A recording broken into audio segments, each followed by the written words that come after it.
कभी सोचा है कि कुछ शब्द, कुछ लाइनें हमारे दिमाग में हमेशा के लिए बस क्यों जाती हैं?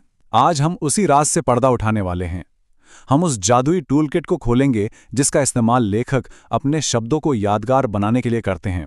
ये सिर्फ शब्द नहीं हैं, ये उन शब्दों के पीछे की कला है जो उन्हें इतना पावरफुल बनाती है। तो इस सफर में हम एक लेखक के टूलकिट के अलग-अलग हिस्सों को देखेंगे। हम समझेंगे कि वे शब्दों से तस्वीरें कैसे बनाते हैं, भाषा में संगीत कैसे घोलते हैं और अपनी बात में वजन कैसे लाते हैं। और हाँ, आखिर में देखेंगे कि ये सब जानने के बाद हमारे पढ़ने सुनने का अंदाज कैसे हमेशा के लिए बदल जाता है। तो चलें, जरा इस एक लाइन की ताकत को महसूस कीजिए।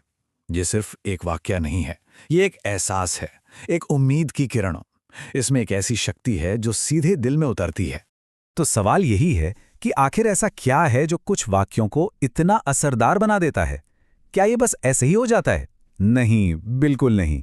इसका जवाब कुछ खास तकनीकों में छिपा है जिन्हें बहुत सोच समझकर इस्तेमाल किया जाता है। चलिए समझते हैं। ये जो तकनीकें हैं ना, जिन्हें पोएटिक डिवाइसेस या काव्य उपकरण कहा जाता है, ये सिर्फ कविताओं के लिए नहीं है। ये कम्युनिकेशन के वो शक्तिशाली टूल्स हैं जिन्हें हर महान लेखक, वक्ता और यहाँ तक के गीतकार भी इस्तेमाल करता है। इसे ऐसे सोचिए, जैसे किसी फिल्म मेकर के पास स्पेशल इफेक्ट्स होते हैं, वैसे ही एक राइटर के पास ये काव्य उपकरण होते हैं। ये उन्हें पढ़ने या सुनने वाले के एक्सपीरियंस को बदलने की ताकत देते हैं, जिससे शब्द पन्नों से निकलकर सीधे हमारी यादों का हिस्सा बन जाते हैं। तो ठीक है, हमारे टूलकिट का पहला हिस्सा उन उपकरणों के बारे में है जो हमारे दिमाग में जीती जागती तस्वीरें बनाते हैं। ये तुलना और कल्पना के औजार हैं। इन दोनों के बीच एक बड़ा ही मजेदार और बारीक सा फर्क है। देखिए, उपमा एक हल्के से सुझाव की तरह है जो दो चीजों में एक जैसी बात दिखाती है, जबकि रूपक एक बोल्ड स्टेटमेंट है। वो कहता है कि एक चीज असल में दूसरी चीज ही है, जिससे एक ज्यादा पावरफुल इमेज बनती है। यहां देखिए, खेत असल में नमक से नहीं ढका है ना? लेकिन मानो शब्द का इस्तेमाल करते ही लेखक हमारे दिमाग में उस सफेदी की एक बिल्कुल साफ तस्वीर बना देता है। ये एक बहुत ही सौम्य लेकिन असरदार तुलना है। इस उदाहरण में बाघ के पंजे सच में मखमल के नहीं हैं, लेकिन ये सीधी तुलना हमें फौरन उनकी कोमलता और खामोशी का एहसास कराती है। यहां कोई जैसे या मानो नहीं है, बस एक सीधी शक्तिशाली छवि। यही रूपक की असली ताकत है। अच्छा, अब बात करते हैं उस टूल की जो कहानी की दुनिया में जान फूंक देता है। मानवीकरण वो तकनीक है जहां लेखक बेजान चीजों को भी इंसानी गुण दे देते हैं, जिससे वे हमें ज्यादा जीवंत और रिलेटेबल लगने लगती हैं। अब असल में घर बैठ तो नहीं सकता और ना ही सन्नाटा किसी से मिल सकता है, लेकिन इन शब्दों का इस्तेमाल करने से ऐसा लगता है मानो घर सब कुछ देख रहा हो और सन्नाटा खुद एक किरदार बनकर कमरे में मौजूद हो। यही है मानवीकरण का जादू। अब हम टूलकिट के अगले हिस्से पर आते हैं, जो इस बात पर फोकस करता है कि लेखक मूड बनाने और अपनी बात पर जोर देने के लिए साउंड का इस्तेमाल कैसे करते हैं, क्योंकि अच्छा लेखन सिर्फ आंखों से पढ़ा नहीं जाता, कानों से सुना भी जाता है। ये सबसे सीधा और मजेदार साउंड टूल है। ये वो शब्द हैं जो अपनी आवाज की ही नकल करते हैं। जब हम इन्हें पढ़ते हैं तो हम उस आवाज को लगभग सुन सकते हैं। ये लिखने में साउंड डालने का एक बहुत पावरफुल तरीका है। ये एक बहुत ही बारीक लेकिन खूबसूरत उपकरण है। ये शब्दों के अंदर एक म्यूजिक जैसा बना देता है, जो लिखे हुए को एक संगीतमय फ्लो देता है।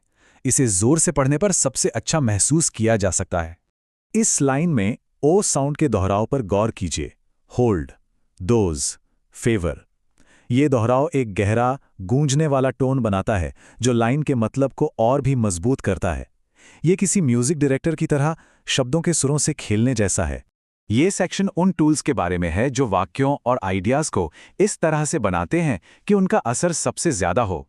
बात सिर्फ ये नहीं है कि क्या कहा जा रहा है, बात ये भी है कि उसे किस अंदाज में कहा जा रहा है। एनाफोरा एक बहुत ही पावरफुल रिदम वाला टूल है। जब कोई शब्द या फ्रेज वाक्यों की शुरुआत में बार बार आता है तो एक लय बन जाती है और पढ़ने वाले का ध्यान उस एक आइडिया पे फोकस हो जाता है जिसे बार बार दोहराया जा रहा है। पुनरावृत्ति ये एनाफोरा से मिलती जुलती है, लेकिन यह एक लाइन में कहीं भी हो सकती है। इसका मेन मकसद एक विचार, एक भावना या एक शब्द पर जोर देना होता है ताकि वो पढ़ने वाले के दिमाग में एकदम छप जाए। यहाँ नेल्सन मंडेला का कभी नहीं शब्द का इस्तेमाल सिर्फ रिदम के लिए नहीं है, ये एक जबरदस्त और पक्की घोषणा है। इसे 3 बार दोहराकर वो इस विचार को इतिहास में हमेशा के लिए पक्का कर देते हैं। ये एक ऐसा टूल है जो दो उल्टे आइडियाज को एक साथ रखकर टेंशन पैदा करता है। जब दो विरोधी चीजों को अगल बगल रखा जाता है तो वे दोनों और भी साफ हो जाती हैं और अक्सर एक ज्यादा गहरा सच सामने आता है।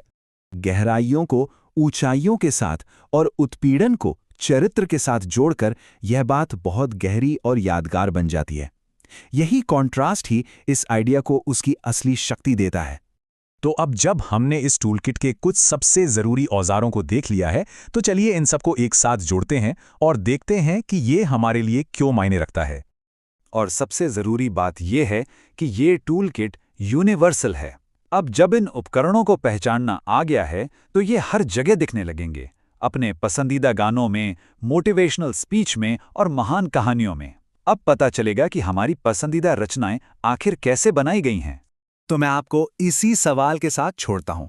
अब जब हमारे पास ये लिटरेरी एक्स-रे विजन है, तो अपने आसपास की दुनिया में क्या नया खोजा जा सकता है?